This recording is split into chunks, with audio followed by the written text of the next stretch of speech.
Jayland Walker of Akron, Ohio, was unarmed when 8 police officers shot over 90 rounds of ammunition, with at least 60 hitting his body. The 25-year-old black man was running away from the police when he was shot. During Sunday's press conference, the mayor and police chief explained what happened before releasing 13 individual body cam videos of the incident. They say it all started on June 27th when police officers tried to pull over Jayland's car. Jayland led them on a chase and supposedly fired a gun from his vehicle. Jayland exited from the passenger side when the pursuit ended and ran away. What happens next is truly graphic, and I want to warn you, the video you are about to see is disturbing. Take a look. 602 on West on Wilbur from Firestone. Can I get in?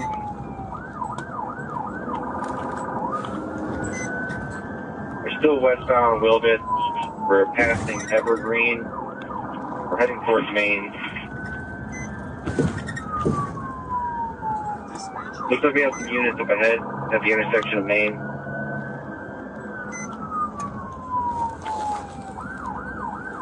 He's slowing down here, slowing down. Stop.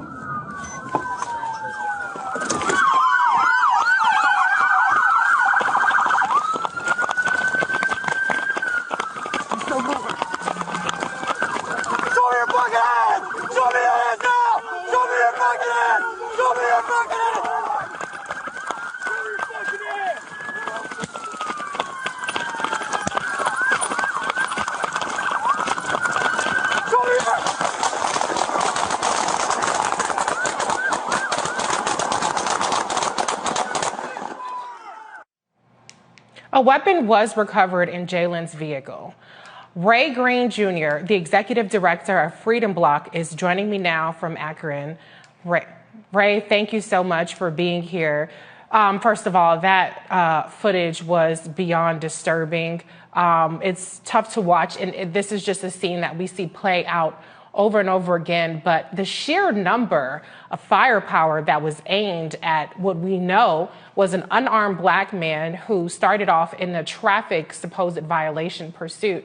Can you just give me your reaction to the level of force that we saw and give us a sense of what's happening on site where you are? Can you hear me? Yes, we can hear you. Yeah. Thanks for having me, first of all. What you just witnessed was inhumane. Mm-hmm. No regard for human life, no regard for the family of that person, no regard for anything other than being able to get away with killing a human being, particularly a black human being, is what we just witnessed. There's no rhyme or reason, no excuse you can give me for shooting any human being, shooting at any human being 90 times. Let alone over a traffic stop. So what we're doing here on the ground right now is we're expressing our disgust and demanding change. And we have an exact understanding of what change needs to be had. And that's what you see on the ground happening here in Akron, Ohio. So can you give us a sense of the level of involvement with protests? I know I saw some reports yesterday. It wasn't as heavy as it had been in earlier days. Do you think that people are, still very much engaged in what happened to Jayland and making sure that he gets justice? Or is it now starting to fall on organizers like yourself who keep the pressure on the police department and the mayor to do something about what we saw? No, this is a holistic effort. Okay. We will continue to march, continue to protest, but also we will continue to strategize. And that's what we're doing today, continue to strategize on our next steps. We have another rally coming up next Monday at the city council meeting, but we're going directly to power. That's not going to be always seen in the streets. Mm-hmm. Some of these things are going to happen behind closed doors, but the pressure is still up. People are still excited, but people also have to take some time to heal in between these protests and also strategize. And that's what you're seeing with some of the dying down. It's just strategy and people healing from the day-to-day trauma. Yeah, I'm glad you mentioned that people still need time to regroup because, as I mentioned earlier in the introduction, there were a dozen mass shootings, there's so much that we're bombarded with in addition to just this level of violence. Can you give us a sense of what you guys are calling for next steps? We know that the police officers are on administrative leave. You know, are you guys calling for immediate firing, or what is the next steps that are going to happen that you guys are pushing for right now? Yes, well, yes, we have a 2-year long-term plan for this particular shooting, but immediately what we want is unpaid leave. We want these officers on unpaid leave. I shouldn't have to pay for these officers to take a vacation while the investigation happens. We're also asking for the resignation of our public safety director, Charles Brown, who grew up in the force, rose through the rank in the force. So this culture can be directly attributed to him as being a longtime member of this force and now the deputy mayor. And we're asking for the Department of Justice, the FBI, and Homeland Security to do a thorough investigation of this police department and this police culture. Most of you have seen the FBI reports where they have shown and investigated that white supremacist terrorist groups have infiltrated police departments. That's what you've seen on this night that Jayland Walker was killed. You've seen the results of that investigation. Akron, Ohio is part of Summit County. Barberton, Ohio is part of Summit County. In 1920, Summit County had the second largest Ku Klux Klan base, over 400,000 members. And that's what you see in a culmination of in Jayland Walker's killing, is a culmination of 60 years of police infiltration by the Ku Klux Klan. And that's what we're seeing in our politics. That's what we're seeing in our police department. And that's what we're asking for the FBI, the Department of Justice, the Homeland Security to come in and do a thorough investigation. If Charles Brown doesn't resign, he should be terminated. And then we're going to register enough people to vote to have a new mayor next year. And those are the immediate things that we want right now. Those are things that's going to have to change if we're serious about change. We can't change without those things happening. Yeah, I couldn't agree with you more, especially to your point about white supremacy, because when you see how they riddled his body with bullets, that's inhumane. That's not even there's just no recognizing. That's a complete disregard for that. This is a person. This did not start from a bank robbery or a store robbery. This escalated from a so-called traffic stop, and we know driving while black. Let's call it what it is. Yes. Let's call it what it is. This starts from driving while black. Exactly. You've seen the video. There was no tail light broken. There was no lights not working. Yeah. This is about being black after 9 o'clock in the wrong neighborhood. Period. Yeah. No, absolutely. And so I'm always a little skeptical when the pretext is a traffic violation, because I don't know how traffic violations end in 90 bullets for black people. And meanwhile, you have a mass shooter that gets taken in peacefully. Can you talk a little bit about Jayland? I read that he had recently lost his girlfriend or his partner in a car accident. I'm just wondering, you know, I'm not in any way trying to say that he did anything wrong here, because I completely reject the notion that black people have to act perfect in order to not be executed by the police. But do you have any insight at all into maybe what his state of mind might have been and why he, you know, felt endangered enough to flee from the cops, or engage in this chase, or even run when he was finally stopped? Yes, I don't know Jayland personally. I've gotten to know him through his family. He's a very humble, very sweet man.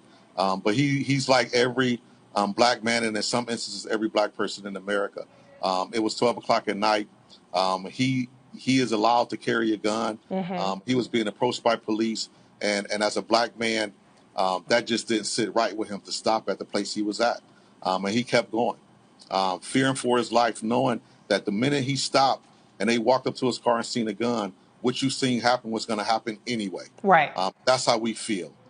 So his best shot at that time, what I believe he thought his best shot was to try to get away. And I don't know what he was thinking, but as a black man, I know what I'm thinking in that situation. And I'm just believing he was thinking the same way. Right. No, the fact that he's a DoorDash driver, it's important that we understand why that gun was on the seat like that. Right. He's a DoorDash driver. But that doesn't mean anything when you're being pulled over by white police officers in Akron, Ohio. So I don't know why he ran, but as a black man, I'm going to assume that's why he ran. Right. And at the end of the day, the police, in my view, if once you get to 90 shots and basically a firing squad, these people had every intent of doing what they did, whether he ran or not. But I did want to emphasize the point that the gun was found inside the car. Inside the car. It was not found on his person where he ran. I'm not terribly inclined. I just colored me skeptical with the cop saying that he fired off a shot. I just don't understand why a DoorDash driver, like you said, somebody out at night decides to go Clio, set it off, shooting at the cops. That just doesn't ring true to me in terms of him escalating it. Yeah, if you're trying to get away, why would you fire even one shot? It just sounds absurd.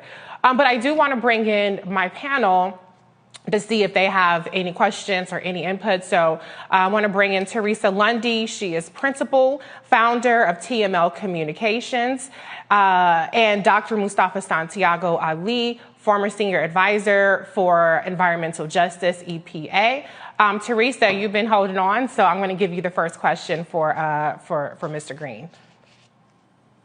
Yeah, well, one, thank you very much for telling the story of this young black man, of what we can tell, right? I think we're obviously in some very difficult and sad times, but it is encouraging to hear that, there is a team, that's willing to fight for him. So tell us what's going on in terms of next steps in ensuring that we are providing justice, not only in Ohio, but also nationally to bring awareness to this issue. So we have a strategic plan. It's for the most part a 2-year plan.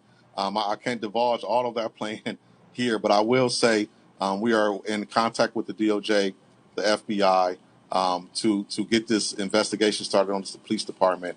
We are demanding the termination of Charles Brown, our public safety director. And we are registering over 20,000 people to vote this year and another 10,000 people to vote next year to ensure that we have a new mayor in this city next year, and to ensure that anybody that runs and gets elected for city council are people that are not going to continue to negotiate with this police union, are going to put some standards in our police department, and is going to fight for the people over the police.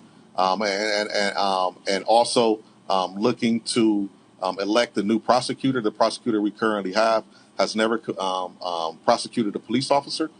So those are the moves we're looking to make right now. The strategy behind that, I can't divulge that at the time. It's a lot of sensitive information, but we do have a strategic plan that we're working to carry out. Ray, thank you for bringing up, the political side of it in terms of the elected office. There's a lot of disillusionment and discontent with the political process for a number of reasons, nationally, locally. But I appreciate the way you laid out how these elected officials can help drive some of this change or be an obstruction to things like you said, with the prosecutor never charging a police officer for their police misconduct. So I really appreciate that. But one thing I wanted to ask you is, there's a big Senate race in Ohio this year. Have you had any engagement, or do you guys plan to reach out to Congressman Tim Ryan, who is the Democratic nominee for Senate there, or has your local congressperson been involved at all in responding to this? We have been in touch with Senator Brown. He's very much involved and looking at everything that we're asking for. Okay. Very much involved is Amelia Sykes and Vernon Sykes, Tavia Golansky. And what we're doing right now is we're gearing up for a huge governor's race and a Senate race this year. And what we're looking at is electing someone who's going to get rid of qualified immunity. These are the questions people are going to have to ask in the state race this year. Are we going to get rid of qualified immunity? And they can lie and say they is to get elected, and if they don't do it, we will recall them. But we're no longer falling for what I like to call the Biden syndrome. We will recall you. We're going to get you elected, And if you don't do what we do, we will recall you. And that's what we're focused on now, is building a base to back up those words I just said. Okay. Dr. Mustafa, question for Ray. Yes. Well, Ray, thank you for humanizing our brother, because so often in these situations, they quickly try to dehumanize us. So appreciate you for that. My question is, when we see these egregious actions happen, and when we see folks' life being taken, many of us who may not be in that particular city, and I do have family there, but I want to ask you, how do we best support the actions that you are moving forward on and others there, and how do we best support the Black community there in the city? The first thing that we need everyone around the world to do is write Congress. We must end qualified immunity in this country. And the more states that talk to their state representatives, the better chance we have of getting this federally taken care of. The fact that we are right now in 2022 and the George Floyd Act has not been passed is a problem. We need your help with that, brother. We need everybody that's listening to ensure that the George Floyd Act gets passed. And then we need boots on the ground. We need people to question their state representatives the way I'm talking about, and ensuring that they're going to get rid of qualified immunity. And we need to make this a holistic thing on an electoral level, countrywide, nationwide, that allows us to be talking the same language to the representatives, to where we're going to elect representatives that has Black people's interests in mind. We know historically that if you take care of Black people, you take care of the rest of the country. And we have to stick to that and carry the same message into these state elections this year, these gubernatorial elections this year, and then some local elections next year, and put pressure on our local to get results at the federal level that allows us to make changes in this country. Such an important point. It's a great call to action, and it's manageable. It's something that everybody can do. It doesn't have to be necessarily, out in the streets with picket signs. You can exercise your voice right into Congress, voting, and things of that nature. I want to bring in Demario Solomon Simmons, civil rights attorney and founder of Justice for Greenwood. Demario, welcome to the show. Do you have a question for Ray? Hey, good to see you, Reese. Good to see you. Yeah, all the panelists and this guest, brother. I appreciate the work that you're doing, and you're right. We must continue to push for qualified immunity to be abolished. I just got a filing right before I got on here from a case where they're asking for qualified immunity. Where you are when you're talking to your federal elected officials and they're talking about getting to restart that discussion about the George Floyd Policing Act. What are you hearing from them? Obviously it passed out the House, it got stalled in the Senate. What are you hearing from them to be able to get this finally passed? That's what I'm hearing. It stalled in the Senate. So we have to build enough base, we have to build enough political power to take over the Senate. We have to put those people that says it stalled in the Senate, we have to put them on blast. What else could you do? What else needs to be done? And then we have to elect different officials in different states to be on that federal level. We have to join together. We cannot be in silos with this thing. If we got to move people, we need to come up with the money to move people that allows us to run somebody else somewhere else and get them elected in that state. We have to be more strategic in what we're doing around this political thing. We understand that states are gerrymandered, particularly Ohio. Most people look at Ohio as a red or purple state. We are not a red or purple state. We are a gerrymandered state. And in order to change that, we must register people to vote like crazy. And then if we must implant people into those communities that are electable, we must also look at that strategy to do that. Yeah, such an important point. I mean, I really appreciate, just the way that you're laying it out for us. I just want to thank you for coming on the show today. Give us an idea of how to support your specific organization and where people can follow you going forward. They can follow us on our website, www.freedombloc.org. They can support us by continuously praying, continuously writing their representatives, continuing to move the needle in the electoral process. Don't give up talking to young people, but you have to talk to them in a way that matters.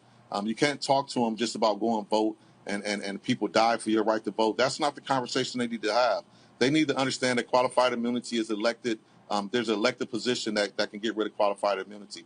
They need to know that marijuana legalization comes from you being registered to vote. They need to know that you being put up for tail light can change by you being registered to vote and electing officials that's going to do the work to change that. And that's what I need everybody to do.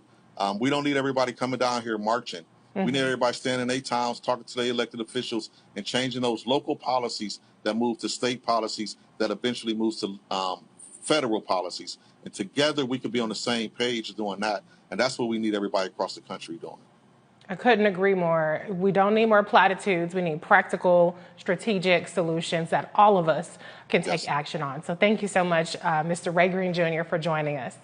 Before we close up this segment, though, I do want to toss to the family today of Jayland Walker had a press conference. So I just want you all to get an idea of what they have to say on what's happening.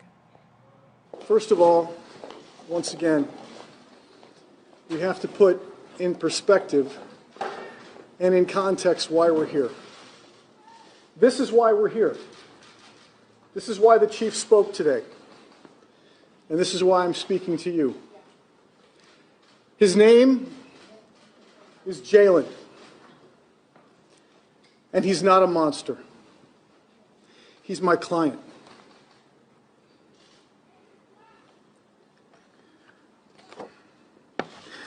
I'm emotional because of what I saw today. I've seen it 3 times and it doesn't get any easier.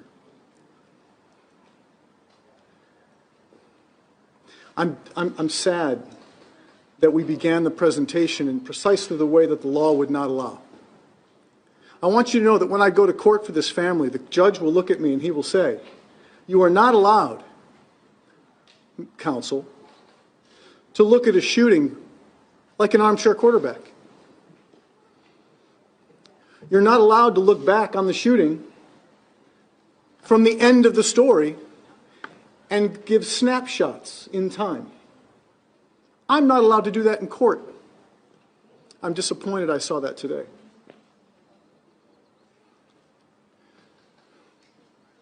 They want to turn him into a masked monster with a gun, and we knew that. But I want to thank the chief for one thing he said. At the time he was shot, more than 90 or 60 or whatever the unbelievable number will be, he was unarmed. A couple days ago, a guy with my skin color held off police, killed a couple, and is in jail today. In a standoff with a long firearm called a rifle.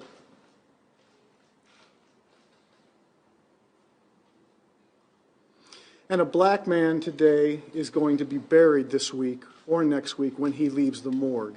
And his name is Jayland. Jayland was unarmed. Black guy in Kentucky? Nope. Black guy in Akron? Yep. And is that something that's very difficult for me to admit? Yes, it is difficult for me to admit. Because I didn't come here to inflame what I fear will be inflamed. I came here to say what our message is, and that is peace. If you can do anything for the family, please give peace, give dignity, and give justice a chance for Jayland. I just have such profound sadness for what we saw today. Each time I've watched the video, it's gotten worse for me. Every movement that I see, every shot that I heard, and every time that I see Jayland lying on the ground,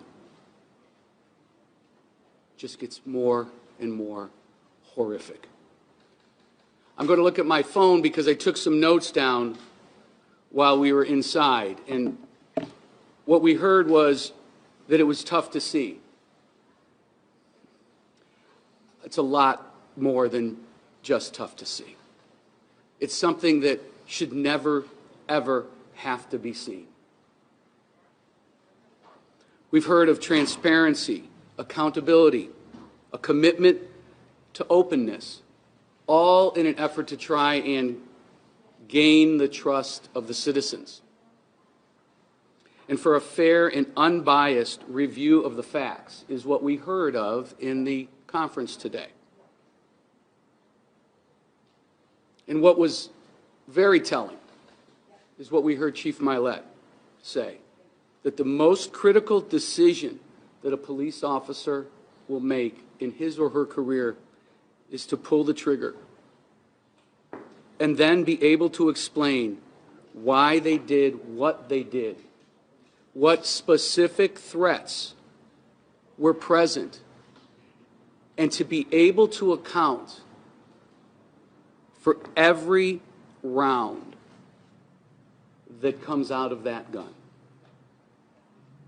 Those are my notes, and that's what I heard, and the video will tell us exactly what was said, but that's how I heard it. And I believe that's how everybody else heard it.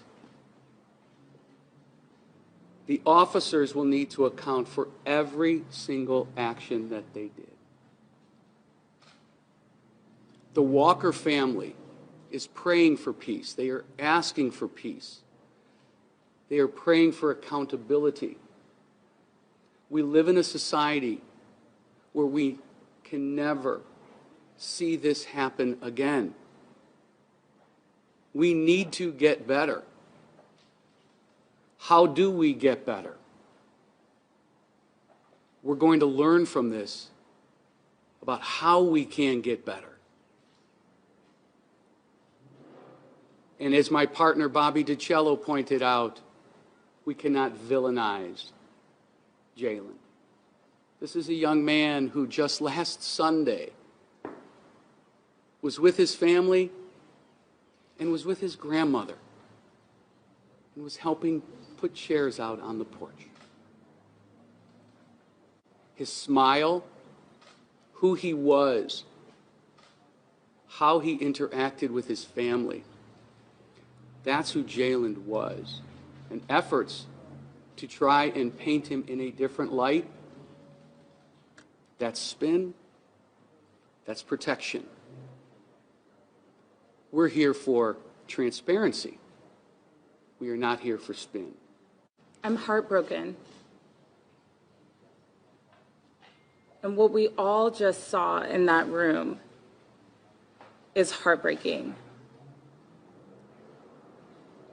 What I'm here to say is that we are done dying like this, in this manner, with this fate. Nobody should ever suffer the fate that Jayland Walker did. Sunday morning, Jayland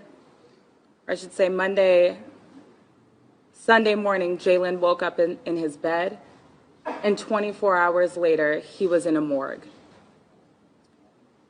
Jayland was shot more times than I can count. And that is beyond troubling. We are done dying like this. Teresa, your reaction to what we just saw? Well, I'm in disgust right now. It's certainly another sad day here in America. I think there's so much work that has to be done. I think the path moving forward is how do we actually get it done, and start looking at those type of solutions if we can actually get to that point. But I'm here heartbroken, because it's like multiple times, we're having these conversations. It's countless times where we're hearing about these stories, and it just doesn't stop. So my reaction is just really disgrace. It's disgrace and disgust with the system as of this point. But I am encouraged that, we are going to have some leaders. I'm encouraged by, the brother that we just had on here, that said, listen, we're going to put our action into power, and we're going to register people to vote. We're going to get out there on these streets. But after we do all that, I'm looking at the existing leadership, and I'm hoping that something can change in the recent. But yeah, I'm disgusted. Yeah. And Mustafa, so much happened just over the course of when we, first are made aware of Jayland Walker's case and before we came on air on this show. But it's important to not let this get lost in the shuffle. I mean, this is about as horrific as what we've seen, but we're just bombarded with so much right now. So, I mean, what is your comment to people who, are kind of treating this like just another day in America? Well, we can't allow that. We have to work with folks because folks are going to approach it from different angles, and we have to understand, where they may be coming from and the sets of circumstances that they have dealt with in the past. Just a week ago, a young man was shot a few doors down from where I was. And so I understand how, these things play out. And we've got to also understand that there has been some intentionality in the creation of these killing fields that we find across our country. Yeah. So we can't shy away from that. And now we have to figure out, how do we unpack what has been, these pieces that have been put together to weaken our communities in many instances, to dehumanize folks inside of our communities, and then to give justification for our lives being taken.